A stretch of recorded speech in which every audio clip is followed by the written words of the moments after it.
What up, peeps? Nick Battle, aka Nino's Corner. First off, if you like this content that is coming your way, hit that subscribe button, hit that bell, get all my notifications. It helps me grow the channel a lot. And if you're listening to this on the streaming podcast platform, like, comment, subscribe, and share. It helps me grow the channel a lot. Thank you, folks, for being with me through this journey, man. We've been here for 2.5 years or so. So thanks, folks, for following and liking all the content. But today, folks, we're going to do a Texas at Alabama game preview. What do we see from the Texas versus Rice game? What do we see from the Alabama versus Middle Tennessee game, which Alabama won 56-7 at Bryant-Denny Stadium, the same stadium that Texas will be going to here this Saturday to face um, the Alabama Crimson Tide. But folks, prior to that, let's get into our first sponsor. This episode is brought to you by BetUS.com. Go to BetUS.com and get yourselves a 125% sign-up bonus using the promo code NinosCorner at BetUS.com. Folks, go download that BetUS.com app from your favorite Apple phone or Android phone and get yourselves a 125% sign-up bonus using the promo code NinosCorner. Texas just beat Rice. It was a 37-10 here on Saturday. Things that we liked about the Texas game was the defense. The defense was outstanding, especially that front seven was really good, especially that defensive line. Javonte Sweat, Byron Murphy, Alfred Collins, Vernon Broughton played outstanding. Ethan Burke had some sacks. Barron Sorrell, we didn't see too much of him. I think they're pretty much bubble wrapping him so that he is safe for next week. We didn't see a lot of Jalen Ford either, even though he was very effective when he was in there getting a one-handed interception in that game. But the Texas front seven played outstanding. I think David Bender had one blown play, which was caused Rice's longest play. But other than that, Bender was leading tackler on the team. I think he backdoored that bad play with a sack on the next play. So, look, Bender is one of those guys who you got to be proud to see him out there playing. He stood the test of time here at Texas. Could have happened in the portal. Could have done a lot of things like tons of other players do at other programs. But he stayed here, stayed the course. Now he is starting here at the University of Texas at linebacker next to Jalen Ford. The secondary played very well also. We didn't see a lot of Jalen Catalon either. I think that's a bubble wrap situation as well. You want him nice and safe and healthy when we play Alabama here next week. But the cornerbacks, I want to talk about the cornerbacks for a minute, just to give a quick recap of what I thought about the cornerbacks. Very impressed. We didn't hear a lot of the cornerbacks' names, which was great because that means that no trouble. Anytime you don't hear a cornerback's name, we're good. No trouble. Ryan Watts did his thing. Manny Muhammad, very impressed with Manny Muhammad in the game he had. He's a dog. Austin Jordan getting that interception. Great job of Austin Jordan as well. Terrence Brooks played well also. I'm trying to remember how much I saw Gavin Holmes as well. But look, the secondary as a whole played well. The defense as a whole played well. I think Rice only had 120 or something yards or so for the entire game. Anytime that you can do that, I don't care what opponent it is, that's outstanding. So the defensive line, I think it's the strength of this defense. It might be the strength of this team. Now, let's go to the offensive side of the ball. The offensive side of the ball. The Texas offensive line on the interior has to get better. We had to figure out what is the right five, and I thought this summer was going to be the opportunity for Texas to figure out that perfect starting five here at the University of Texas. We know Kelvin Banks Jr. is going to be a first-round pick here, not this year, but next year. Christian Jones played outstanding at the right tackle position. So the tackles are shored up. The interior of the line is where we got to figure out what's going to happen. What's the strength of the Alabama defense? The interior of their defensive line. Rice stunned a lot on us. They did. They pretty much tricked us a lot, which I thought was very eye-opening because it was Rice. Almost makes you wonder, what was Texas doing? Are we not showing our hand here? Do we not want to put a lot on film? Texas was very vanilla on the offense and the defensive side of the ball. Very basic, very base. But the interior of the offensive line should be able to move and push people at will against a team like Rice, and we did not do that. The interior from left to right, Hayden Conner at the left guard, Jake Majors at the center position, DJ Campbell at the right guard. So DJ Campbell got hurt, I think, in the third quarter. And when that happened, I thought for sure Cole Hudson was going to come in and step in because he was our starter for the entirety of last year. However, there was a chess move made by Cal Flood. Flood moves over Hayden Connor from the left guard position to the right guard. Who Hayden Connor is one hell of a pass blocking guard. I'm telling you, he might be the best in the team. And then he brings Neto. Neto, I can never say his last name right. Neto Unyozulu to the left guard position. And the run blocking was outstanding on that left guard. Neto coupled with Banks on that left side was outstanding. The blocking was great. Great running lanes. I mean, very physical. And people have been saying Neto was a nasty player, man. He's a nasty junkyard dog kind of player. Casey Studdard would be proud to have an award that was in the Casey Studdard name given to Neto, probably because that's how nasty of a player he is. And so to hear a guy like Neto come in and to see him do his thing in the left side of that offensive line, do something great, I thought that was outstanding. Now, let's go into the running back position. CJ Baxter breaks off a 32-yard run, falls on the ball, hurts his ribs. Sark said in his press conference today that he is practicing. He is in full practice today. So all 4 running backs will be available for Alabama. So Baxter had his run. Brooks had 52 yards of rushing on 12 carries, if I'm not mistaken. But also had some receiving yards as well. Touchdown on the screen pass. So Brooks is more the versatile running back, the one that's going to give you a little bit of everything. And then Jaden Blue was a surprise guy here, folks. Jaden Blue came out, did his thing. A lot of people love to forget Jaden Blue was the number 1 running back in the country in his year before he decided to sit out that senior season. Jaden Blue can ball, folks. He can ball. A lot of vision, a lot of balance, a lot of wiggle. He's good. So I like the running backs and what they showed and what we could do. But I think we left a lot of meat in that bone in the running back room because the interior of the offensive line didn't do what we thought they were going to do against Rice. Now, let's go and look at the wide receivers. We got X-Man. So we got Worthy. We got Mitchell. We got Whittington. Jonathan Cook did his thing there in the third and the fourth quarter, if I'm not mistaken. Isaiah Nayer did his thing as well. And then at the tight end position, we got JT Sanders. Great matchups across the board. I think Texas's wide receivers can match up man for man with Alabama's defensive backs. I think that's going to be an even shot right there, right? Man for man, they're going to match up. I think JT Sanders might have the advantage at the tight end position over some of those Alabama linebackers and those safeties. Not to say, look, Alabama has Caleb Downs, outstanding young safety, true freshman, but he's not your typical true freshman.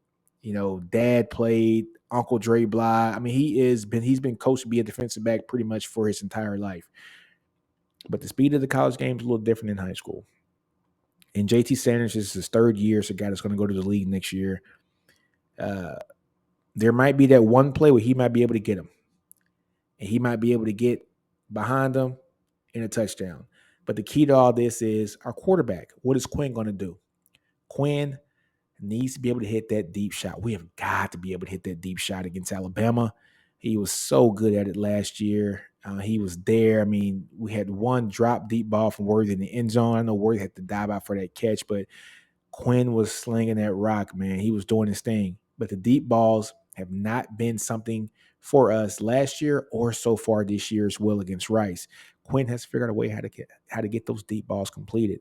That is going to open up this offense. But I think, folks, what the key to this game is going to be the offensive line versus the defensive line for both sides. Now, let me talk about Alabama for a minute. Jalen Milroe is one of those players who I absolutely love.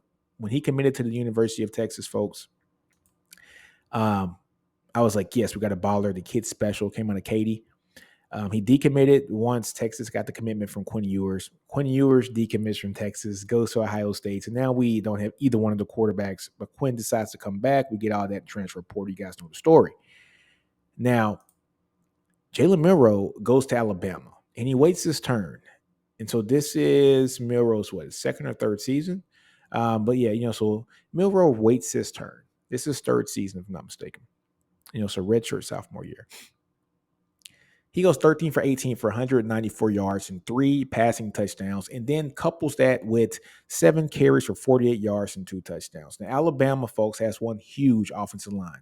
Their offensive line, folks, is average 6'5", 340 pounds. They will wear and tear you. They will break you down. Alabama, for this entire game, rushed for 205 yards on 40 carries. Now, yes, sounds great. But let me tell you something. People are going to get really crazy and look at me funny when I say this, but the Alabama offensive line did not run block the way that I thought they were going to. They had 205 yards rushing. I get that. 48 of those were runs by Jalen Milroe. A couple of them were design runs, but Jalen Milroe is one of those guys that when the play breaks down, you have to continue to play him. You got to, he's not one of those quarterbacks when the play breaks down, he's just going to fall on the ball. No. And that one play, botch snap, hits the ground. Jalen Milroe picks it up and runs it 25 yards for a touchdown. A normal quarterback, if they were Quinn, if they were anybody else, they fall on the ball, live for the day. Jalen Milroe is not that guy. Jalen Milroe is a guy that can make anything happen with his feet, and that's why I did not want Texas to lose his commitment when that happened in the last 2 or 3 years when he decided to decommit once Quinn committed here. But one thing I will say about this Alabama offensive line, look, I was impressed with the Alabama team. I was impressed with Jalen Milroe. He was everything as advertised. He was everything that I thought he was going to be. He completed a lot of deep balls in this game. He rushed the ball very well. He did outstanding. But when I looked at the Alabama running backs, and I'm just going through the stats right now, Jason McClellan, 10 rushes for 39 yards. That's 3.9 yards a carry, okay? Rodell Williams, 7 carries for 36 yards, right? That's right about 5 yards a carry, okay?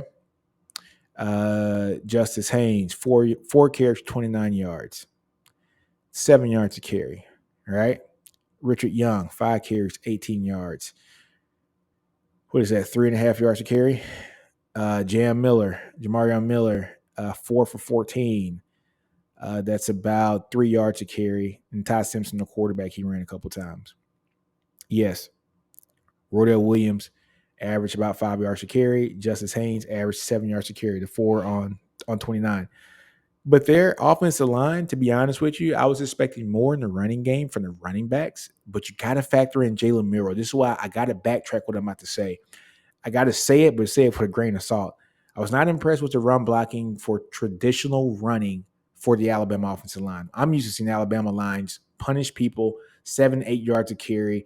Everybody eats and does well.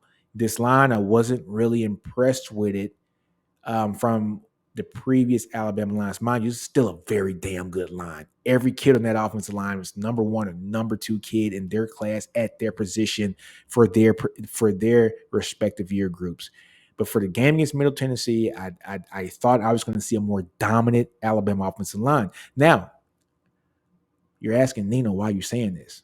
Are you saying that the Alabama offensive line is not good? No, I did not say that. I was expecting to be more dominant against Middle Tennessee. Just like I was expecting the Texas offensive line to be more dominant against Rice. Okay. But I'm saying this because I think the defensive lines are going, whichever defensive line here in this game shows out the most is the team that is going to win the game. I like Alabama's defensive line against Texas's offensive line. They're a better unit overall. I like Texas's defensive line. I like what we can do in the defensive line against Alabama's offensive line. I do. Okay? So whatever defensive line shows up the most, is deeper, plays more meaningful snaps, and can contain the quarterback, especially Texas's defensive line. When the play breaks down, can we contain Jalen Milroe? That is the key. Can we contain Jalen Milroe when the play breaks down? We cannot go to sleep. We heard the reports. Arch Manning ran a 50-something yard run in practice. Arch is a great athlete. Milroe is an exceptional athlete. 2 different kind of guys. Can we contain Milroe when the play breaks down? Now, one thing, I say it about Alabama too. Alabama's probably not looking for Quinn Ewers to run the ball, but Quinn showed his wheels in this previous game. That's going to be something for Texas. If the play is not there, Quinn has to decisively and quickly tuck that ball, run, and please slide, Quinn. Don't take no unnecessary hits. He did it against Rice. He took some hits he shouldn't have. Don't go face forward. Please slide, Quinn. Them dudes will hurt you. All right. But that's going to be the key to the That's going to be the key to the game for me. Which defensive line is going to show it the most? Because I like Texas wide receivers against Alabama's defensive backs. I think that's a wash. I like the Texas running back room. I like the Alabama running back room. I think they're very good running back rooms. Both of them are. Okay. I like the Alabama offensive line. I like the Texas offensive line. But I like the Alabama defensive line more than I like the Texas offensive line. And I like, cry me crazy if you want, I like the Texas defensive line better than I like the Alabama offensive line. All right. So, what are we going to do as Texas to win this game? We got to control the defensive line. We got to try to control the offensive line. Who is the starting five for the offensive line? That's going to be the key here. Do we go with Neto? Do we continue to have him run block next to Kelvin Banks Jr.? Do we put Hayden Conner back at that right guard position to replace DJ Campbell if he's healthy enough? We don't know. But we got to run that ball. And I think Neto might be the missing piece to get us over the hump to run the ball on that left side. And if that's all we can do, if that's the only place we can run the ball, then guess what? It's going to open up other things because they're going to roll over more personnel to that left side of the Texas offensive line, which will free us some stuff on the right side, whether it's screens, whether it's a bubble screen, whether it is JT Sanders acting like he's going to block and pops out for a pass and does his thing. It's going to shift players from the Texas right side of the Texas offensive line to the left side to compensate for the run blocking that is getting done by Neto and Kelvin Banks Jr. And guess what? It's going to open the stuff on the right side. This is going to be a very tough and a very difficult game, folks. I'm not going to give my prediction here today, but one thing I will say is Texas has to do better on third downs, folks. This is a problem that has plagued us here over the last two years here with Sark, and it hasn't stopped yet. On third downs, folks, third and shorts, which are plays, third downs, which are 3 yards or less. Third and shorts, Texas was 1-4. 1-4, so 25% third and short completion percentage as far as being a successful play. And what I mean by successful plays are plays that on third down, you got to get all the yardage to get a first down. That's a successful third down. And third and longs, folks, third and longs, which I have plays that are 7 yards or more in third downs. Third and longs, we had 9. We were successful on 4 of them for 44%. But the totality, we had 15 third downs total this game. We were only successful on 6 of them, so 40%, not good at all. That's got to get better. That has got to get better. Now, on the defensive side of the ball, look, our defense was outstanding on third downs. There were 13 third downs. Rice only completed 4. So our defense was successful in about 70% of the third downs that they were at. That's outstanding. That's truly outstanding. That's truly magnificent, folks. You got to love it. Rice was 0 for 1 on third and shorts. And on third and longs, folks, Rice was, third and longs, Rice was 1 for 8. The Texas defense showed out. I like Texas defense in this game. I think Jalen Ford is going to be one of those. He's not a secret weapon anymore. Jalen Ford's that guy, and I think people understand that. But I like our Texas secondary against the Alabama wide receivers as well. I do like Alabama's wide receivers. I do. They got good wide receivers, but I like our secondary. I like Ryan Watts being able to jam up one of these guys. I like Jalen Catalon having the experience to play in the SEC. I like Thompson. I like Malik Muhammad and Terrence Brooks. I think we got a really good secondary. I love Jahdae Barron. Jahdae Barron at that star position, at that nickel is going to be outstanding. I love our secondary, folks. I love our defensive line. I love our linebackers. I like our defense against the Alabama offense. I think it's going to be beautiful to watch. The one thing, though, and Nick Saban has even said this, the hardest thing to guard in college football is a quarterback who can not only pass the ball, but he can run that ball. And he has probably one of the best in the nation in Jalen Milroe. It's going to be very interesting to see. The marriage between Jalen Milroe and Tommy Reese has proved to be very fruitful in the first game. They did what they're supposed to do. They took care of business.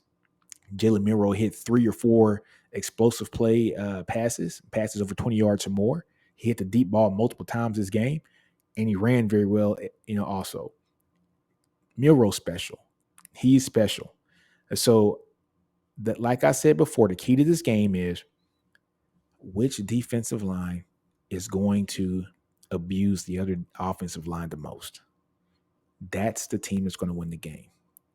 And then also we got a couple in that if Texas is going to win this game, they have to be able to contain Jalen Milroe. Because when the play breaks down, it's still not over with him. He got wheels.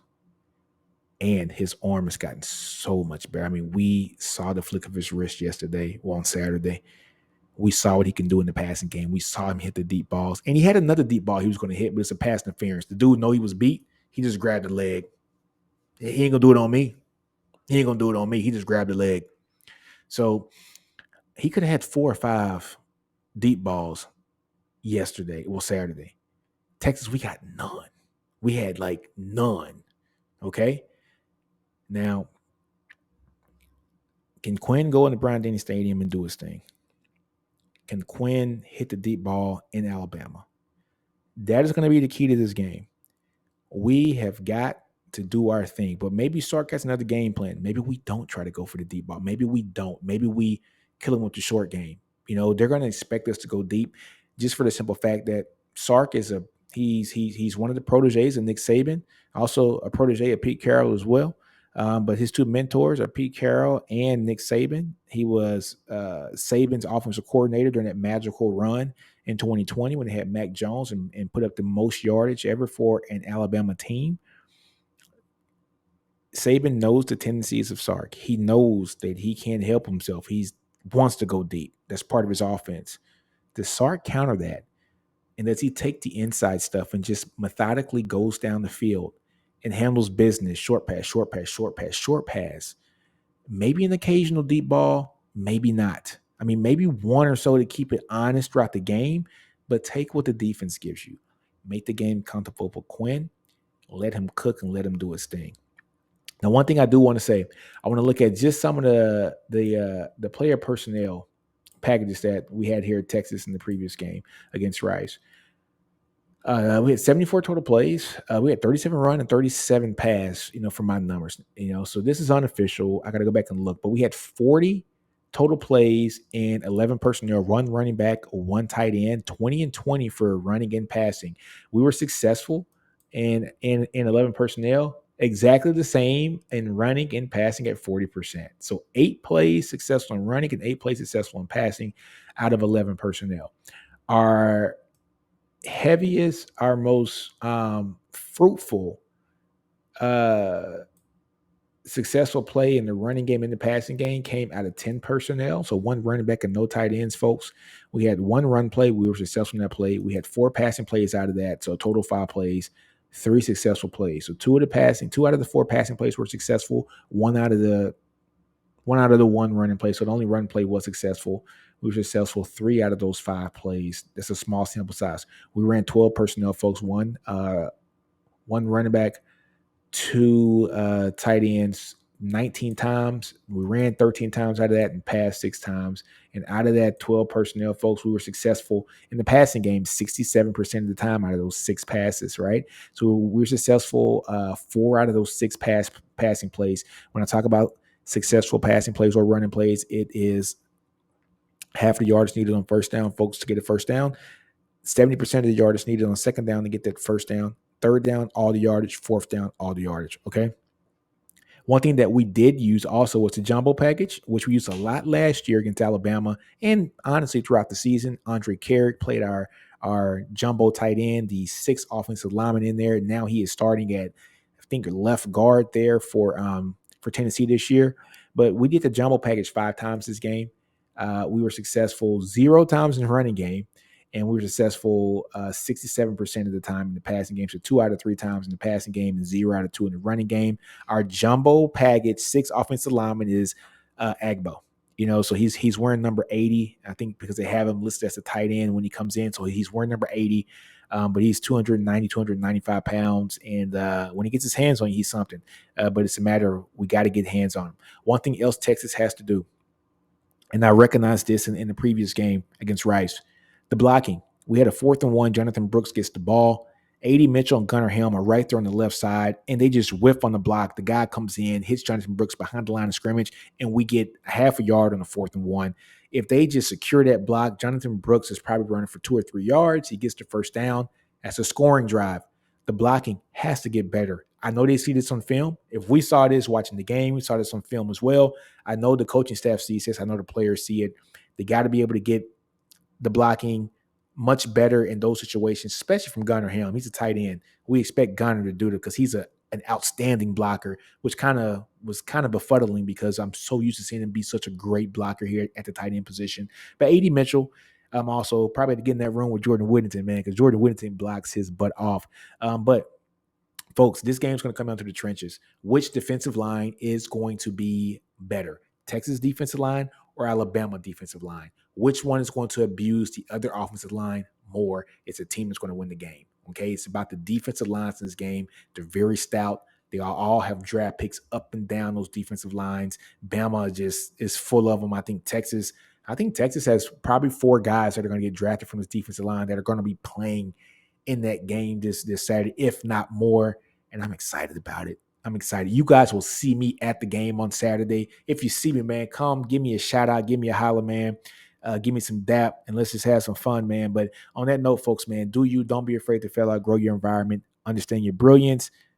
Remember, whichever defensive line abuses the opposing team's offensive line the most is going to win this game. I like Alabama's defensive line against Texas offensive line, and I like Texas defensive line against the Alabama offensive line. And Texas has one other caveat.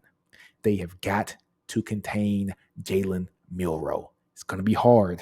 It's going to be hard because that guy has wheels. He's instinctual. And I remember seeing him play in high school. The guy is special. And when he's hitting that deep ball like he was against Middle Tennessee, it's going to be tough. It's going to be a hell of a game. I like Texas DBs against the Alabama wide receivers. I think it's a wash. But like I said, it comes to the defensive lines and it comes to containing Jalen Milroe for Texas to win this game. My pick will be the day before the game. You'll get my pick and we'll see who I pick. But on that note, folks, man, hook 'em. I'm out. Horns always up.